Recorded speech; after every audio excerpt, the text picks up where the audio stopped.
Neil Mercado po para sa Encore.net at kung makikita nyo dito sa aking likuran, talagang nga itong Ayala Bridge because in a few minutes inaasahan na daraan na dito yung andas na nagdadala doon sa imahen ng Poong Jesus Nazareno. Ibang-iba yan doon sa sitwasyon na nakita natin dito, inabutan natin dito when we arrived here around 5 a.m., 6 a.m. na talagang maluwag pa ito. Ngayon, ito, nasa likod ko, makikita ninyo, talagang puno na yan ng mga deboto in red, in white, in gold, in yellow. Makikita po natin dyan. Ay naasahan, last year kasi umabot sa 8.1 million na umaten at sumama doon sa translasyon. At ngayong taon, we don't have the exact figures yet, but inaasahan na milyon-milyon pa rin mga deboto ang sasama dito sa translasyon.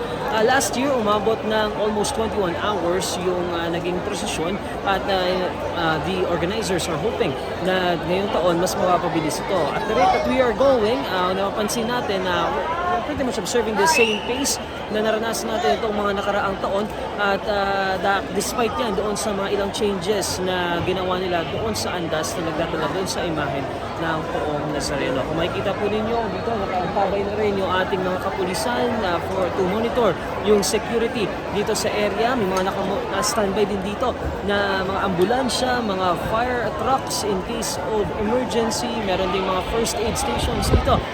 Kung sakaling meron tayong mga kababayan na talaga mainitan, mahimatay, dahil mamaya talaga inaasahan na magkakasiksikan, lalo na dito sa area na ito, which is one of the key routes nitong andas na nagdadala doon sa imahen ng Poong Nazareno. So yan muna ang sitwasyon ngayon dito sa Ayala Bridge. Again, malapit na po sa area na ito yung andas. So in a few minutes inaasahan na daraan na dito yung andas para sa Translasyon 2026.